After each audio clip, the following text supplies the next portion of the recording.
Hey y'all, well, as usual, each week I come to you here, a lot of information going on about the Appalachian Trail, just tons of information, tons of through hiker updates out there, and it's just been an awesome week so far. So let's go ahead and dive right in, find out what's going on with the Appalachian Trail through hikers.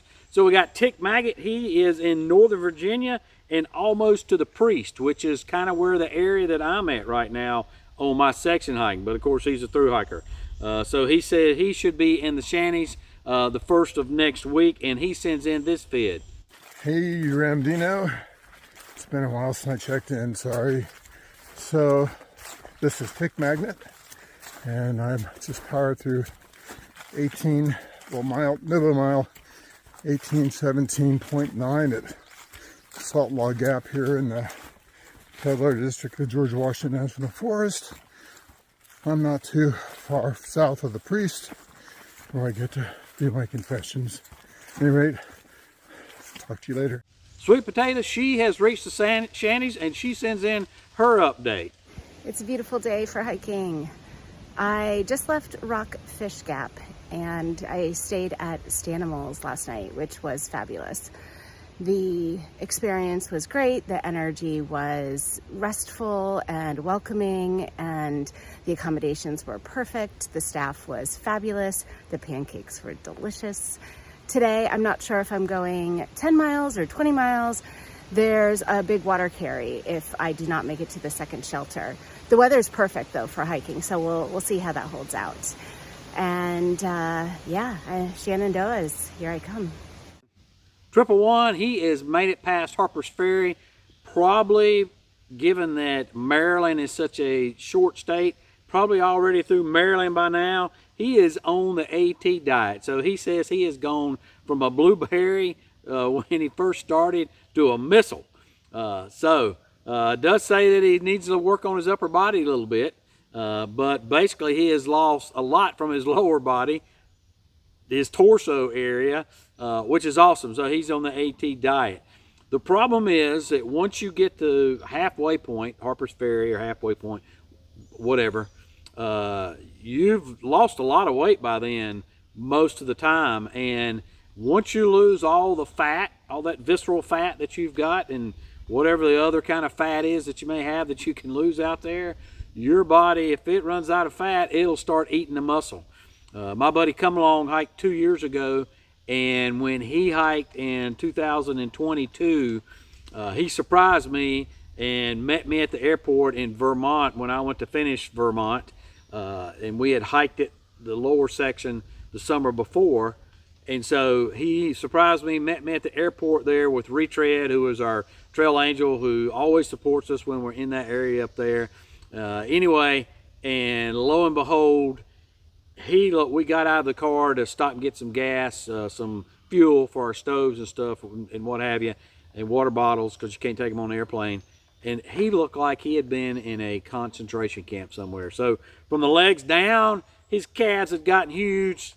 Everything had, boom, blowed up. But from the waist up, he had shrunk down to, somebody who was, I would say, was emaciated. And he couldn't get enough calories in him. So be careful out there, 111, and the rest of you that are enjoying losing all that weight and stuff that you have, just be careful because you're hitting big miles now, and it's really hard to keep the calories into you. I have heard that in Come Along's case, he took him a bottle of olive oil. I've heard that. Evans from Evans Backpacking, he carried a bottle of olive oil with him when he hiked 2018, maybe it's 2017, but anyway, whenever he did it, he hiked and carried a bottle of olive oil. I have talked to people, and I can't remember who it was that told me at Trail Days this past week, but they would keep a bar of butter with them. And that's how they overcame, they would eat butter. That's how they overcame that weight loss, or the calorie deficit that they were having. So keep that in mind. Keep it up, 111. Awful proud of you up there. He says he has started out at 210 and is down to 169 pounds. So he's lighter than I am right now. He says his feet and legs are strong, and now he just needs to do some push-ups. But he looks great. He's halfway done, and that is looking good there, 111. Jeff and Micah, they are well into Tennessee and getting closer to Virginia, and they're sending in this update video. Hey Ramdino, Jeff and Micah here, coming at you from Big Ball. Just a few things to note for anybody heading northbound out of Hot Springs. As of a couple days ago, the Southern Cookie Lady's still doing trail magic, so be sure to stop by there at mile 291.2. Also, just after that, right before Little Laurel Shelter, we had a run-in with a mama bear and 3 bear cubs. So be aware in that area, they were right next to the trail and didn't want to move. Thanks for all you do. Everybody be safe out there and happy trails. So Sugar Bear and Pathfinder, they are through the Rhone, and then, if I'm getting this right, because there's about 3 Sugar Bears out there right now, Sugar Bear had a heart attack. And we're going to talk about Sugar Bear, the one that had the heart attack, in just a few minutes. But in any case, the Pathfinder, at least that portion of the group, is through the Rhone. Fortune, he's in Vermud, and he sends in this video update. Hey Ramdino, hope you're good. Hope all your viewers are good. Just want to start off by saying thank you for all you do for the community of the AT and give a little update on the state of Vermud. It rained hard last night, all night long, all morning this morning till about 9 o'clock. Still have my rain jacket on because I don't trust it at all. But I wanted to give a little update on the current trail conditions. There is mud. It's not mud that goes up to your ankles or knees unless you walk in the mud. But almost everywhere that there's mud, there are rocks or roots that you can maneuver, shall we say, to stay on top of the mud or barely get wet. I've gotten muddy and wet 2 times so far today, and that's it. Every other time I've been able to kind of walk on top of it. So that could change at any time, obviously depending on the rain. But as of right now, not too bad. If any of your viewers want to come check out my videos, Fortune Adventures here on YouTube, I try to show as much as I can of the trail every day so you can see what you're going to be in for or just follow along. And again, Ramdino, appreciate all you do. Stay dry. Slow and Steady, he is in Vermud, and he sends in his update. All right, Ramdino, Slow and Steady here. Real fast Vermont update. Made it past Manchester Center, hitting Killington tomorrow, and been plenty of black flies and mosquitoes to go around. Got eaten alive last night at Jeffrey Pond, Jeffrey Lake, whatever it's called. Let's see, the weather's been great. Had a couple good days of rain, but so far there's rocks, roots, and mud, plenty of all of them. But the mud's been manageable. So if you're down south, hurry up and get through here before the rains start, whenever that is.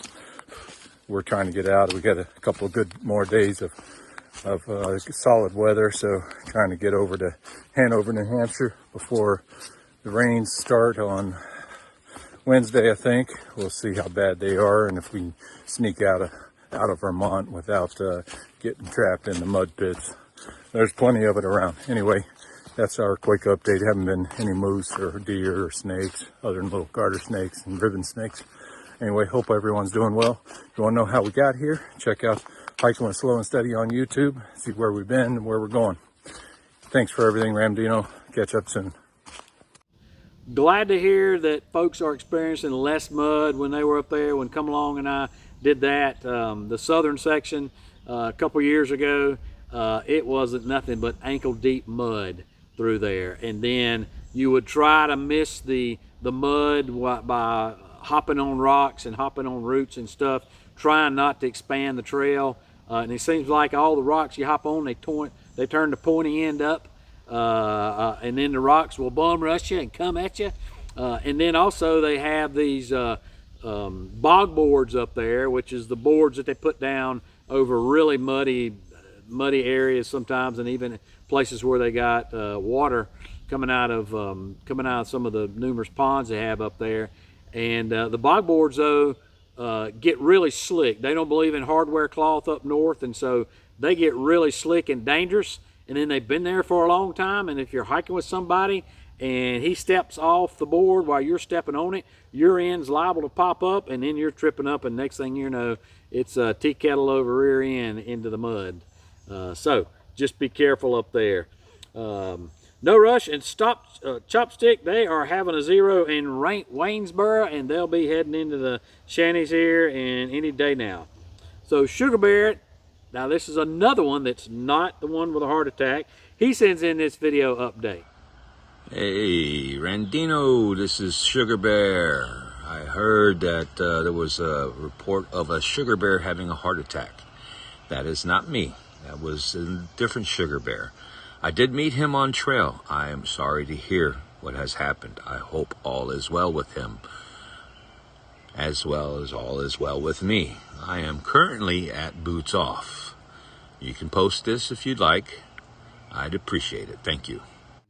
Zeb, he has a new trail name, and I think Zeb was his real name, but he's got a trail name now, and his trail name is Hawk Attack. So due to being attacked by the goshawks up there in Maine, and he says that they are a mile south of the Pierce Pond lean-to. So goshawks are something, last year they didn't do it, but the year before that they did do it, and so a goshawk is a bird of prey. And when they have hatchlings, they get very, very territorial. So much so, they'll attack anything coming through there, including hikers. And so they go through for whatever you can. Usually it's the top of your head. But if you turn to look at them, they're going for your eyeballs. And so here's a couple pictures that Zeb had sent us. Where he got attacked, looks like he got a nasty scalp wound up there. But then also hiker had sent me a picture in where one of them tried to get a hold of his eyeball one year. So, but Zeb sends in this update. Hey Ramdino, Zeb checking in here. You can see some blood maybe on top of my head. I just got attacked by a hawk at mile 2041.5 in Maine. There's a very territorial hawk, and I just got my new trail name, Hawk Attack, from Thirsty back there, and pretty gnarly, man. Cool story though. But folks, when you get to mile 2041, be very careful of the hawk. So you guys going through that section up there, just be very, very careful. Again, that's a half-mile south of the Pierce Pond lean-to up there. Scoutmaster, or Scapmaster, not Scoutmaster, Scapmaster, he has passed the 1500 mark and is into Massachusetts. Stick to Eagle, along with Nichols, they have made it into Vermud. Can you see a pattern here? A lot of people going through Vermud right now, so I would say that's a good bet. That's where a big part of the bubble is right now, going through Vermud. Of course, the bubble is really spread out right now, so that may be the leading edge of the bubble right now. But there are a few, he says there's a few sections up there in Vermont that have a lot of dried footprints where the mud was, but he says in southern Vermont it seems to be drying up and not too muddy, and he just says that makes the trail conditions really great. And Vermont is a really, really gorgeous state if you're not dodging all the mud. But Stick to Eagle, he does a great job of giving us trail updates. So if he sends in multiple ones, they may run a little long, but I'm going to go ahead and run those through because the updates are so useful for those folks behind him. So go ahead, Stick. Let's see what you got to say, buddy. Hey Ramdino, it is Stick the Eagle here. We just left Dalton, Massachusetts, had a great stay at Lavardi's campsite last night, and we are heading to Mount Greylock today. Trail conditions, besides the tall grass, have been great. New York was the worst probably with trail conditions and overgrown bushes and such, but not bad. We are heading into Vermont tomorrow, so we will be into Vermont by the time this is posted. Happy trails, everyone. Keep enjoying the woods. Massachusetts feels much more remote, and it's one of the reasons why it's become my favorite state so far. I am enjoying this wilderness experience out here, reminding you to remember to embrace the journey. Mad Hermit, he is done with the shanties, made it to Front Royal. he sends in this update. Hey Ramdino, it's Mad Hermit checking in with you from the famous Gate 7 crossing of the Appalachian Trail near Front Royal. Getting ready to catch the trolley into town for some resupply and food, and staying at the Mountain Home bed and breakfast and cabins. Just finished the Shenandoahs and looking forward to moving on toward Harper's Ferry. Thanks again for all you do. Inchworm, he has made it to Bear Mountain, sends in this update. Ramdino, Inchworm here from the top of Bear Mountain in New York. PSA to everybody coming north or south. The trail is open. They've taken the barriers down, so no need to worry about the bypass. Fantastic day. It's Wednesday. It's about 56 degrees. Absolutely gorgeous day.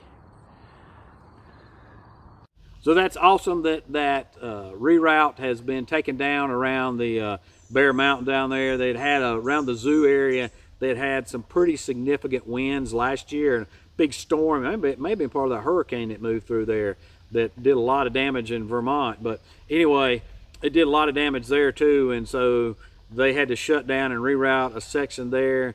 Last year there were hikers that made it through there, and they said there was a couple blowdowns, but it was fine. But they shut it down anyway, and so they just recently, within the past week or so, have opened that up. But hey, he has made it to Grayson Highlands, sends in this video update. Good morning, Ramdino from Buzzard Rock this morning. It's about 9 o'clock. I'm a little bit shy of the Mount Rogers peak. I'll be going up and over that a little bit today, but just I had to stop for these views. I mean, come on. Only trail update. I am now flying solo. My tramley has since dissolved since Damascus. Just for one reason or another. One guy, that was his planned flip-flop point, so he has a summer job he has to go to for a little bit, and then he's going to flip up to Katahdin, then hike south, finish in Damascus. And then another guy had to get off for a really bad Achilles issue after we did the marathon into Damascus. That was a ton of fun, by the way. Totally recommend doing the marathon into Damascus. But it just reminds you that this trail is all about the individual experience, and that if you become reliant on a tramley for the satisfaction and the enjoyment out here, it's just not going to be the same. You know, you got to be out here doing this for yourself. But happy trails, everyone. Heading north.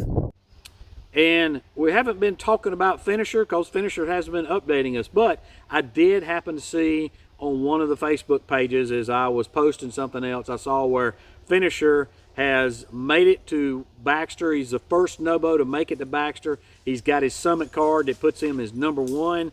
Of course, that was a week or so ago, so he has not been able to summit because Baxter has been closed, and we are going to talk about that here in just a minute. But Finisher should be getting ready to get up on Baxter here whenever it gets open.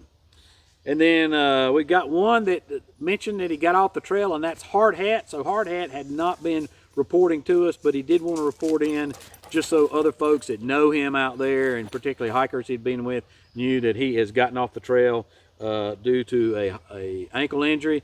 He had been on a flip-flop, and he made it all the way to Greenwood Lake, New York. Sorry there, Daisy, didn't mean to disturb you.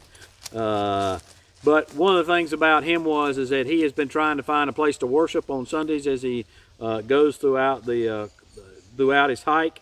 And last year I had tried to start a worship directory for both denominations or for both religious aspects, Baptist and Presbyterian. Kidding. That directory was for any religious persuasion.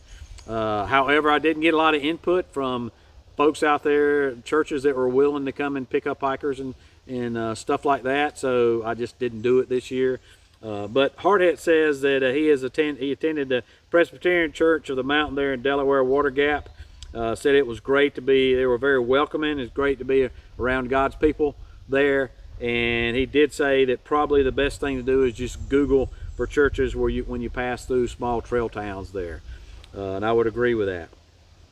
He did say the Appalachian Trail feels like home for him now. He's met a lot of trail maintainers, state park employees, trail angels, hostile owners, hikers, and friendly locals in all the towns, and he's hating that he had to get off, and that seems to be always the problem. But he hopes to be back real soon. So we hope to have you back there again real soon, and hopefully then you'll be able to update us when you get back on.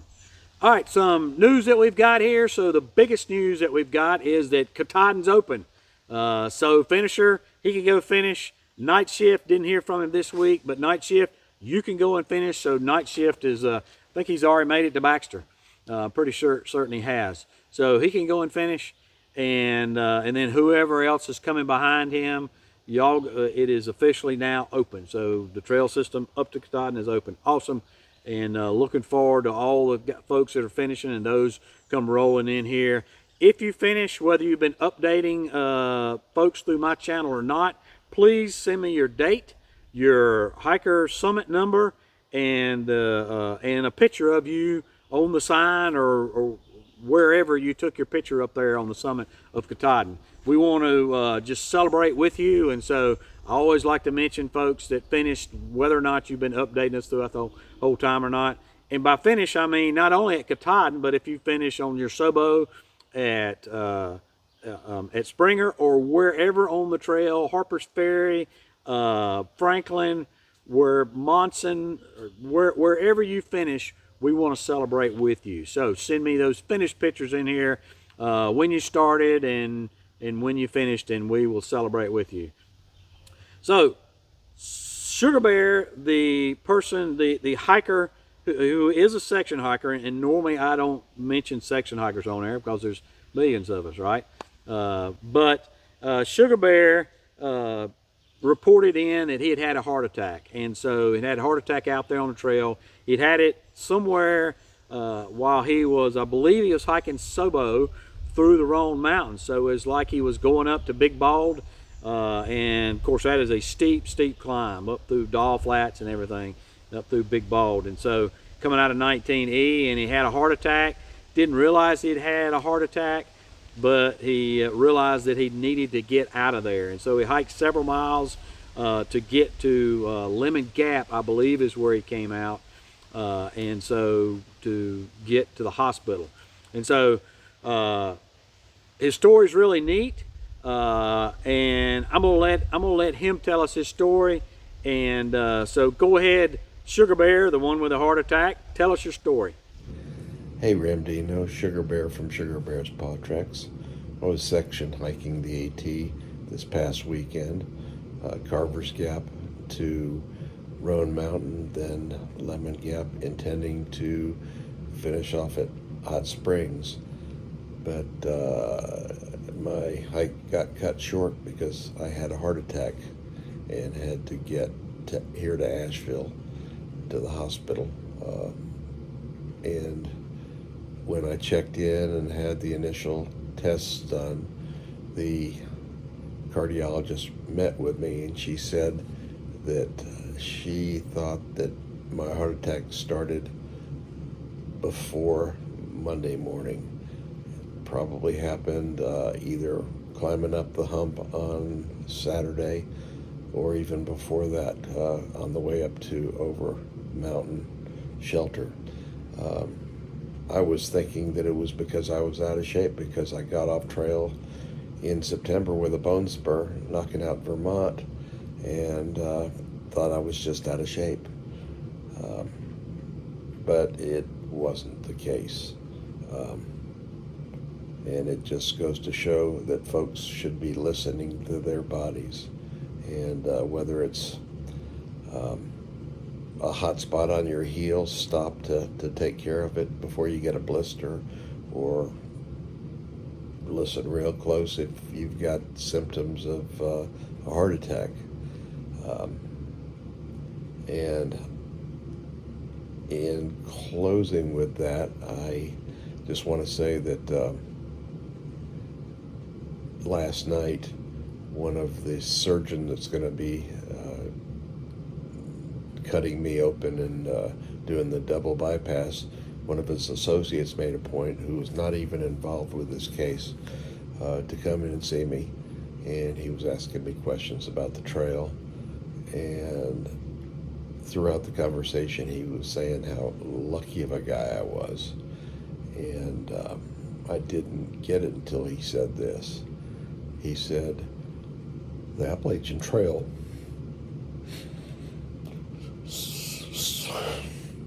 saved my life. He said, and I knew it has figuratively saved my life, but he said it saved my life because the valves were so blocked that if I was not on the trail exerting myself and having my heart scream out to me that there's an issue, I would have been going about my day and would have probably died in the next week or two, because he said my valve, one of them, the left main, was so blocked that it was going to shut down, and it was a widowmaker, that it would not, I would have not been revived. So I can say now that the Appalachian Trail is literally and figuratively saved my life. So I'm gonna hopefully get back on trail real soon after I get through rehab, but I'm a lucky guy, like the doc said. So lucky. Thanks for giving me the time. See you on the trail. So that was before he had his surgery. Since then, he's came out. He did survive the surgery. He seems to be doing good because he had the presence of mind right before surgery, like as they were coming to get him, to send me a text to tell me what was going on, and then when he got out of surgery, to send me a text to say that he had survived. So, or email rather. So thanks a lot, Sugar Bear. Thanks a lot for everybody here that when I posted that in the community section of my channel, which you have to subscribe to get those notices, I'm pretty certain. In that section, lots of you said you'd pray for him and send him good thoughts and just all kind of stuff. And so thank you for your prayers and your kind thoughts and wishes and everything that you sent his way. It means a lot to him, means a lot to me. But it's really awesome what a great community we have to rally around people, whether you're a section hiker, through hiker, it doesn't matter. So Sugar Bear, look forward to your recovery, look forward to you getting back out there on trail in the near future. And then sadly, Sadie, the lost Appalachian Trail hiker dog that was Bright Eyes fur baby, she has still not been found out there. We are still looking for her. The search is now online. So if that's something that you can do, is help us look online by going to various websites and Facebook pages, and here comes the rain. Going to various Facebook pages and shelter sites and things like that. If you can look at videos and see if and pictures on Instagram, see if you see a black lab that looks like Sadie somewhere in the background. Send those to me, send those to Bright Eyes. We'll go through those. Send those to the Facebook page there, the Search for Sadie. There's a link to that Facebook page down below. And help us find Sadie, help us reunite her with Bright Eyes. Bright Eyes from Canada, so she cannot be here physically. It's illegal for her to be in the States now because she has used up all the time that our government will give her. They won't grant her any type of emergency to stay here and look for Sadie. So she doesn't have a choice. It's illegal for her to be here. So she's counting on us. However, since it is online, she is obviously can be a part of that as well, and is. And then if we find Sadie, we will get her to Bright Eyes. Don't y'all worry about that. So help us do that. That would be awesome. The more eyes we got looking on this, the better. I'll leave a link at the end of this video to a couple videos about Sadie and my conversation with Bright Eyes. I think it'll really be something that will help you see who Bright Eyed is and how it happened and really what's been going on since that time. The AT Center in Monson, Maine, it is opening up now. It's open June 1st, and so Sobo folks, you can get your bag tags there as you start your journey. I don't think they give them out at Baxter, so Monson is probably the first place you're going to be able to get those bag tags. And then Whispers, our northern correspondent, he sends in a search and rescue report off of the AT for a hiker in the whites. So Andrew Davis was 27. He has through hiked before. He has hiked many miles, many trails in the whites, and so he is a very experienced hiker. And he broke his leg. So it was a pretty bad break, but he went prepared, where there have been several deaths this year in the whites for people that were not prepared. Certainly those were during colder weather, but even the whites can get cold even this time of year, and so he was prepared with sleeping bag and tent. He had a GPS transponder, so he could activate that. He was also able to get in touch with 911 until the call got dropped, but there was a lot of things that happened right to get him out of there. And so he crawled like 3/10 of a mile to get to a trail intersection so people could get to him. A Black Hawk chopper was dispatched to him, and then also there was folks that were manning some of the huts up there that were sent from those huts to go after him as well, in case the Black Hawk chopper couldn't get to him because of weather, whatever. And they all kind of got to him. My understanding is about the same time. He was able to be choppered out of there, and they may have actually got to him. The personnel on the ground may have got to him before then. It just so happened that they actually had medical training. I believe they were paramedics, but they were also employees of the hut system up there. And so everything happened just perfect up there, but he was prepared if he had to stay there, and was, he was good to go for the situation that happened. And the fact that he had a broke leg, and the group that got to him said it was a severely broke leg, that he crawled 3/10 of a mile, says a lot about his intestinal fortitude and his will to just to survive and to crawl through the pain for that. So one of the things that Davis had was a hike safe card. So what that hike safe card is, I think it's like $25 for an individual for the year and $35 for a family. And basically that gives you a free pass to having to pay for rescue services. So a lot of times, particularly if you just do something stupid, the rescue services can and will charge you for how much it costs to rescue you. And if you call a chopper to get in there, and it's like a life flight chopper or some other type of chopper that has to come in there, then and I don't know if that includes National Guard or not, but they can make you pay for that chopper, and that gets to be in the $1,000 per hour range. So you can imagine how expensive that can be. Well, with that hike safe card, you don't pay for the rescue. You don't pay anything, my understanding is. So I have seen some videos from some other hikers where they didn't have the hike safe card, and they relied on their GPS. Some GPS come with that agreement as well, and they went through a whole lot trying to get the money out of Garmin to do that, and it may not have been a Garmin one. But in any case, hike safe card does, and that's something that's in New Hampshire. So that is something that $25 is cheap insurance to go through there. Most people are not going to have to use it,